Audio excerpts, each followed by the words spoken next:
언젠가 국가부도의 날이라는 영화를 봤는데, 여러분 우리나라가 부도 났던 거 아시죠? 국가부도의 날, IMF 구제금융을 신청했었던 그런 사건이 1997년도에 있었습니다. 이 나라가 망한 건데 그때 저도 기억이 나요. 휘발유, 경유 이런 가격이 몇백 원이었잖아요. 몇백 원이었는데 천 원 이상 몇 배로 올랐던 기억이 저도 생생하게 나서 많은 분들이 힘들었던 그런 시절을 보냈던 이야기죠. 국가부도의 날이라는 영화 속에서는 그 일련의 과정들을 여러 삶의 단면들의 모습을 통해서 그려낸 작품인데요. 영화 속에 많이 등장하는 단어가 있는데 어음이라는 단어가 많이 등장을 했습니다. 어음, 저는 잘 모르는 단어지만 사전을 찾아보면 일정 금액을 일정한 날짜와 장소에서 치를 것을 약속하거나 제3자에게 그 지급을 위탁하는 유가증권이라고 이제 표현되어 있는데, 어음의 효력이 유효하면 이거는 이제 현금과 같은 역할을, 돈과 같은 역할을 하는 것 같아요.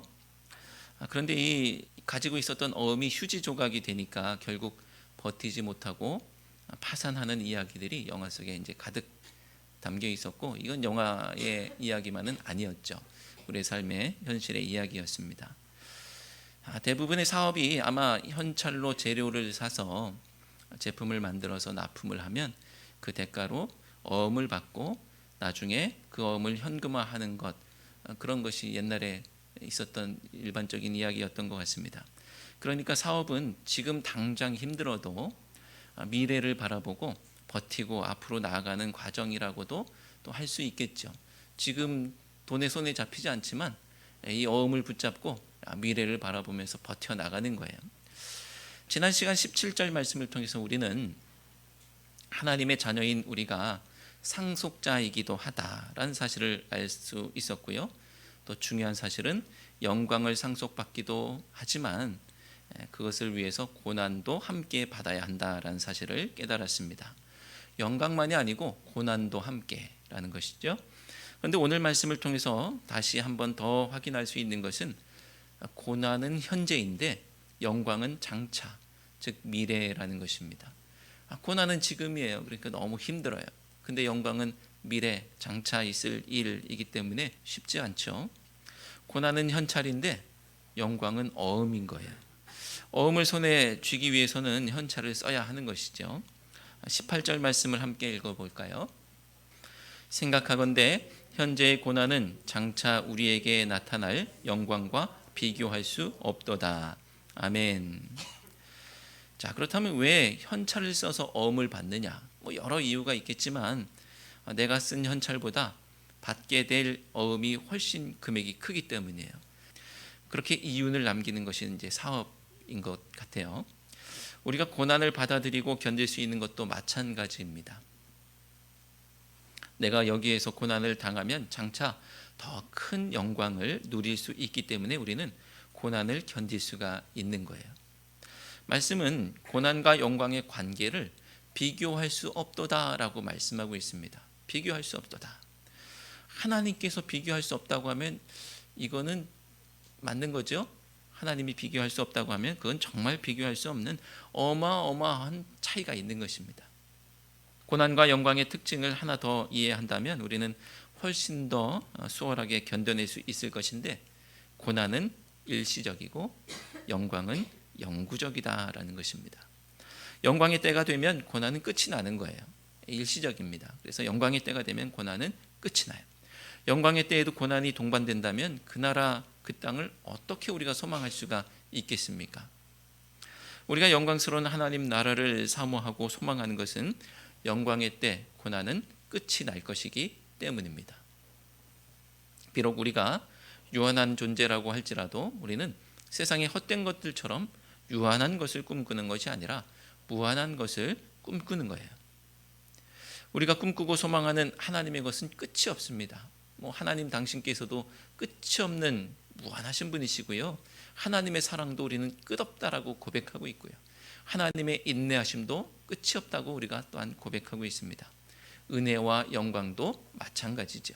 끝이 없습니다.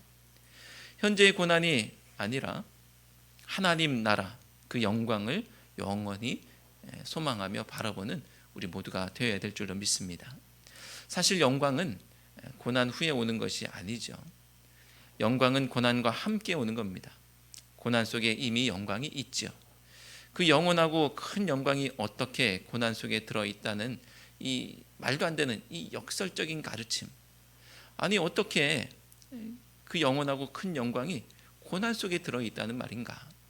이것은 이해할 수가 없는 것입니다. 그런데 우리는 거기에 아멘할 수 있는 것인데, 왜냐하면 그 신비를 믿음으로 고백하기 때문이죠. 그렇기 때문에 십자가가 신비인 것이고 믿음도 신비인 것입니다. 바라기는 고난 속에서 영광의 삶을 사는 우리 모두가 되시기를 주님의 이름으로 축원합니다. 여러분 혹시 주인을 잘못 만나서 몸이 고생한다라는 말 들어보셨습니까? 이 말을 내가 들으면, 나를 향해서 누가 그렇게 말하면 이거는 심각한 거죠. 아이고 주인을 잘못 만나서 몸이 고생한다. 그런 말이 있죠.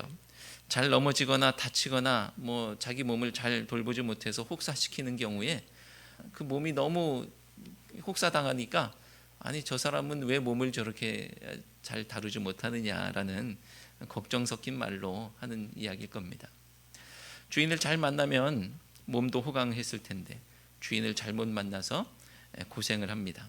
그 몸은 어쩌면 주인이 바뀌기를 고대하고 있을 수도 있겠죠. 이 몸은 주인이 바뀌기를 고대하고 있을지도 모르겠어요. 그래서 주인 잘 만나서 좀 편안하게 지내면 좋겠다 이런 생각. 그런데 저는 이런 비슷한 말을 저희 어머니께 들었습니다. 어머니께서 저에게 이런 말씀을 하시는 거예요. 엄마를 잘못 만나서 내가 고생이다. 부잣집에 태어났으면 하고 싶은 것도 하고 고생하지 않았을 텐데, 이런 얘기를 하시는 거예요. 자, 이 얘기는 다른 말로 어머니도 고생하고 계시다는 거죠. 내 인생도 이렇게 팍팍한데 우리 자식들 인생은 더 팍팍하겠지, 이런 걱정과 아픔을 담은 말일 겁니다. 어머니도 인생의 무게가 만만치 않았기 때문에 그런 생각을 하시게 됐던 것이죠. 사람은 누군가의 지배와 영향력 아래 있기 때문에 누구를 만나느냐에 따라서 그 인생의 방향이 완전히 달라지기도 합니다. 부잣집에 태어났든지, 아니면 예술가 집안에 태어났다든지, 아니면 독립운동가 집안, 아니면 친일파 집안, 사기꾼 집안, 아니면 남봉꾼 집안, 이런 집안에서 태어나면 그 집안의 어른들의 삶의 모습은 그 구성원들에게 꿈을 꾸게 하기도 하고 또 한편으로는 탄식하게 하기도 합니다. 자, 이 사람으로 말미암아서 내가 꿈꿀 수 있고요, 또 다른 모습을 통해서 탄식하게 되기도 하는 것이죠. 우리 부모님이, 우리 조상이 누구냐에 따라서 그 영향을 받게 되는 것입니다. 어느 나라에 태어나서 그 나라의 구성원이 되느냐에 따라서도 자유를 만끽하며 누리는 그런 삶을 살 수도 있고요, 억압당하면서 죽지 못해 살 수도 있는 그런 모습도 있습니다. 어떤 사람들은 더 행복한 미래를 꿈꾸고 또 어떤 사람은 자유를 꿈꾸고 기대하기도 합니다. 19절 말씀에는 피조물이 무언가를 꿈꾸고 고대하는 것을 볼 수가 있는데 19절 말씀을 함께 읽겠습니다. 피조물이 고대하는 바는 하나님의 아들들이 나타나는 것이니. 아멘. 자, 인간도 피조물이기는 하지만 오늘 19절 말씀 속에서 표현되고 있는 이 피조물은 인간으로 인해서 커다란 영향을 받고 또 신음하고 있는 이 땅의 모든 것들을 말하고 있습니다. 인간으로 인해서 신음하고 있는 피조물들, 그것은 또 20절 말씀을 통해서 더욱 분명하게 드러나고 있는데요, 20절 말씀도 함께 읽을까요? 피조물이 허무한데 굴복하는 것은 자기 뜻이 아니요 오직 굴복하게 하시는 이로 말미암음이라. 아멘. 피조물들의 현재 형편이 어떻냐 하면 허무한데 굴복하고 있는데, 이것은 피조물들의 판단 또 자기 뜻으로 하고 있는 것이 아니라 굴복하게 하시는 이가 그렇게 하셨다는 거예요. 즉 하나님께서 피조물들을 허무한데 굴복하게 하셨다라는 건데요, 하나님은 왜 그렇게 하셨을까? 인간 때문이죠. 하나님은 인간 때문에 그렇게 하셨습니다. 인간이 타락했기 때문에, 인간에게 피조물에 대한 책임이 있기 때문에 그런 거예요. 자, 창세기 3장 17절 말씀 함께 읽어볼까요? 아담에게 이르시되 내가 내 아내의 말을 듣고 내가 내게 먹지 말라 한 나무의 열매를 먹었은즉 땅은 너로 말미암아 저주를 받고 너는 내 평생에 수고하여야 그 소산을 먹으리라. 아멘. 자, 인간의 타락은 자기만의 문제가 아니었고요. 인간이 타락함으로 말미암아 땅이 저주받기도 하고 이 피조물의 세계가 요동하고 있는 겁니다. 자기만의 문제가 아니에요. 인간의 타락은 전 우주적인 문제였던 것입니다. 주인을 잘못 만나서 몸이 고생하는 것처럼 인간을 잘못 만나서 피조물들이 고생하는 거예요. 그러나 소망이 있다고 합니다. 21절 말씀, 로마서 8장 21절 말씀 함께 읽겠습니다. 그 바라는 것은 피조물도 썩어짐의 종노릇한 데서 해방되어 하나님의 자녀들의 영광의 자유에 이르는 것이니라. 아멘. 피조물들도 썩어짐의 종노릇한 데서 해방될 것이고 하나님의 자녀들이 누릴 영광스러운 자유에 참여할 것이기 때문에 피조물들에게도 소망이 있다라는 겁니다. 그렇기 때문에 피조물들도 인간으로 말미암은 썩어짐의 종노릇에서 벗어나기 위해서 신음하고 탄식하는 거예요. 나도 여기서 벗어나고 싶어, 이 소망을 품고 벗어나고 싶어라고 탄식하고 신음하고 있는 피조물들의 모습. 자, 22절 말씀을 함께 읽겠습니다. 피조물이 다 이제까지 함께 탄식하며 함께 고통을 겪고 있는 것을 우리가 아느니라. 아멘. 자, 그리고 그들이 무엇을 기다린다고 하고 있느냐 하면요, 아까 우리 19절에서 말씀했던 것처럼 하나님의 아들들이 나타나는 것을 기다리고 있다는 거예요. 이런 소망을 가지고 탄식하며 신음 가운데서 하나님의 아들들이 나타나기를 고대하고 있어요. 그 하나님의 아들들이 나타나면 일이 바뀔 거예요. 주인을 잘 만나면 내 몸의 주인이 바뀌면 내 몸도 고생하지 않는 것처럼 이제 피조물들이 하나님의 아들들이 나타나기를 고대하고 있습니다. 사랑하는 성도 여러분, 내가 하나님의 자녀로 거듭난다는 것은 나 한 사람의 문제가 아니라는 사실을 기억하시기 바랍니다. 내가 하나님의 자녀가 되었어. 나만 구원받고 끝이 아니고요, 나로 인해서 이 우주적으로 하나님의 아들들이 나타나는 것을 기대하는 피조물들에게도 영향을 미치는 거예요. 나는 내가 책임지고 있는 공동체가 썩어짐의 종노릇하는 것에 대한 책임이 있는 존재입니다. 그러니까 내가 바로 설 필요가 있는 거예요. 나는 대한민국이라는 사회가 썩어짐의 종노릇하는 것에 대해서 책임 있는 존재예요. 그리고 나는 자연과 환경이 썩어짐의 종노릇하는 것에 대한 책임이 있습니다. 나는 자유와 평화와 환대와 정의, 또는 우리가 계속 말하고 있는 생명, 정의, 평화, 사랑이라는 하늘같이 이것에 대한 책임이 있는 존재예요. 그냥 나 혼자 구원받고 마는 것이 기독교 신앙이 아니고요, 내가 구원받음으로 온 우주의 온 구성원들에게, 자연과 환경에게, 또 하늘가치가 이 땅에 만연할 수 있는 그런 것에 책임 있는 존재로서 구원받는 것입니다. 그렇게 하나님의 자녀가 되는 것입니다. 그렇게 하나님의 상속자가 되어서 그 일들을 감당해내는 거예요. 내가 주님 앞에 바로 설 때 피조물들의 탄식과 고통의 눈물이 해방과 자유의 눈물로 바뀔 것입니다. 주인을 잘 만나서 몸이 해방되는 일이 우리를 통해서 일어나야 할 것입니다. 하나님의 아들들로 나타나는 여러분 되시고, 또 피조물들을 하나님의 자녀들의 영광의 자유에 이르게 하는 우리 모두가 되시기를 주님의 이름으로 축원합니다. 후분양 아파트가 아주 없는 것은 아니지만 대부분 집을 짓기 전에 분양을 하죠. 후분양 아파트는 집을 다 지어놓고, 다 짓기 전이라도 어느 정도 지어놓고 나중에 분양을 하는 것인데, 일반적으로 우리가 아파트를 분양받는다라고 할 때는요, 아직 땅에 뭐 해놓지도 않았을 때 분양하기도 하죠. 여기다 지을 거야, 이 정도 가지고 분양하기도 합니다. 그러면은 정말 대단한 믿음입니다. 보이지도 않아도, 손에 잡히는 것 없어도, 이 경체도 없어도 그냥 거기에다가 피 같은 돈을 척척 지불하는 것이죠. 그런데 계약금만 지불한다고 내 집이 되느냐? 또 그것은 아니죠. 중도금도 있고 잔금까지 꼬박꼬박 빠짐없이 지불해야 내 집이 되는 것입니다. 그 돈을 마련하려고 얼마나 우리가 악착스럽게 또 열심히 일하시는지 말하지 않아도 다 알죠. 근데 어리석은 사람은요, 계약금만 지불하고 마치 자기 집이 다 된 양 기뻐하고 잔치하고 또 기대에 부풀어 있기만 한 것을 보게 됩니다. 그 기대와 소망은 나쁜 것은 아니지만 반드시 기억할 것은 아직은 아니라는 거예요. 아직. 그러니까 기대와 잔치 분위기 속에 그냥 그렇게만 있으면 안 되는 거예요. 아직 아니기 때문에 우리가 더 할 일이 있습니다. 아직이기 때문에 무엇을 해야 하느냐? 대출을 받든지 일을 더 열심히 하든지 해서 돈을 마련해야 되겠죠. 그 집에 들어갈 소망과 기대를 가지고 지금 고생하는 거예요. 지금 고생해야 그 집에 들어갈 수가 있습니다. 하지만 그 고생은 몸은 힘들어도 기쁘고 즐거운 일이 될 줄로 믿습니다. 그 땅을 소망하며 사는 우리의 모습이 마치 이와 같아야 하기 때문에 드리는 말씀이죠. 본문은 우리가 무언가를 기대하는 존재라고 말하고 있는데요. 23절 말씀을 함께 읽겠습니다. 그뿐 아니라 또한 우리 곧 성령의 처음 익은 열매를 받은 우리까지도 속으로 탄식하여 양자 될 것 곧 우리 몸의 속량을 기다리느니라. 아멘. 자, 무엇을 기다린다고 하고 있습니까? 우리가 양자 될 것 곧 우리 몸의 속량을 기다리고 있다고 해요. 자, 양자라는 것은 하나님의 자녀가 된다는 의미인데 혹시 여러분 이상하지 않습니까?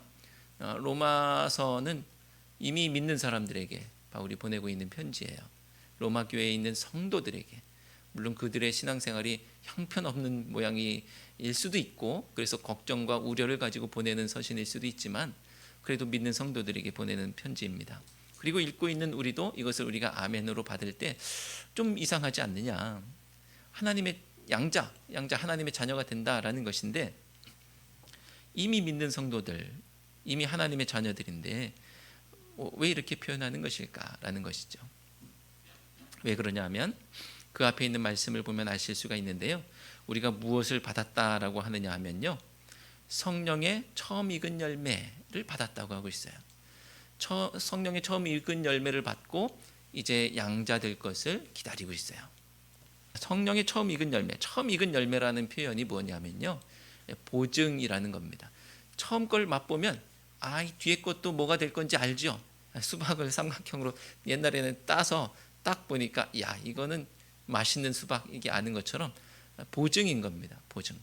처음 익은 열매는 보증이에요.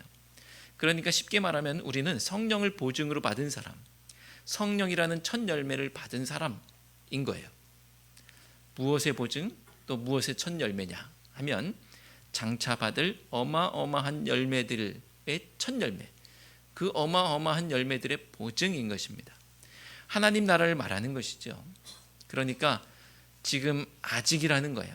지금은 아직인데 우리는 첫 열매를 받았을 뿐인 거예요.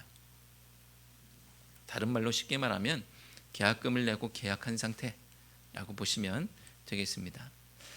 참고로 하나님 나라에 대한 이 또 구원과 관련된 이야기들을 비유로 설명할 때 이것은 완벽한 비유가 되지 않는다는 사실을 좀 기억하실 필요가 있습니다. 거기에는 허점들이 있을 수가 있어요.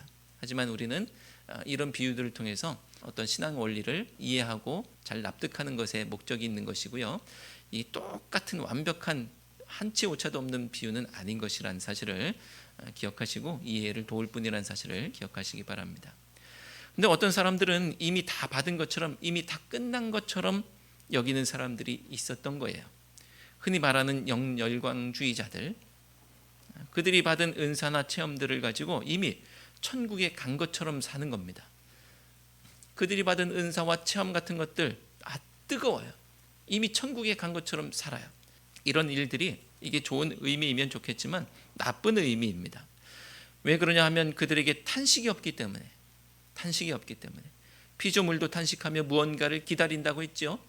19절 말씀처럼 피조물이 고대하는 바는 하나님의 아들들이 나타나는 것이다 라고 말하고 있는데 하나님의 아들들이 있다는 거예요, 없다는 거예요?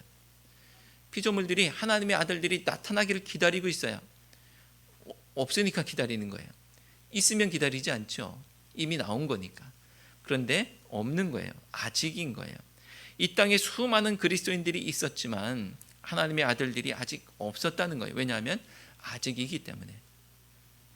그러니까 피조물뿐 아니라 우리도 탄식하면서 보증인 첫 열매만이 아니라 아직 주시지 않은 열매를 기다려야 되는 것이죠. 그런데 그들에게 탄식이 없었다는 겁니다. 하나님은 바울 사도를 통해서 오늘 우리에게 탄식을 요구하고 계시는 거예요. 탄식을. 하나님의 양자될 것을 기다리고 우리의 몸이 해방될 날을 기다리고 그렇게 탄식해야 된다는 것을 우리에게 요청하고 계시는 겁니다. 그것이 임의가 아닌 아직이기 때문에 보이는 것이 아니라 보이지 않는 것이기 때문에 소망할 수 있다고 말씀하시고요. 그리고 그렇기 때문에 우리는 비록 탄식할지라도 고난을 견디고 이겨낼 수가 있는 것입니다. 24절, 25절 말씀을 함께 읽겠습니다. 우리가 소망으로 구원을 얻었음에 보이는 소망이 소망이 아니니 보는 것을 누가 바라리요. 만일 우리가 보지 못하는 것을 바라면 참음으로 기다릴지니라. 아멘. 우리가 잘 아는 히브리서 11장 1절은 이렇게 말씀하죠. 믿음은 바라는 것들의 실상이요 보이지 않는 것들의 증거니. 자, 마찬가지입니다. 첫 열매를 보고 아직 없는 열매를 바랄 수 있다면, 그리고 보증을 통해서 그 나라를 볼 수가 있다면 그것이 믿음입니다. 그리고 그 믿음은 우리가 고난 중 견딜 수 있는 힘이죠. 비록 탄식할지라도 그 나라를 소망하며 이 땅에서 승리하는 우리 모두가 되시기를 주님의 이름으로 축원합니다. 기도하겠습니다. 하나님 나라를 소망하며 이 땅을 살아갑니다. 고난 속에서 영광을 바라보며 살아갑니다. 아직이지만 약속을 붙잡고 믿음으로 살아갑니다. 성령의 처음 익은 열매를 주셨사오니 나머지 것들도 기대합니다. 감당할 수 있게 하시고 견딜 수 있게 해 주옵소서. 힘과 능력을 주셔서 끝까지 달려가 승리하게 해 주옵소서. 예수 그리스도의 이름으로 기도드리옵나이다. 아멘.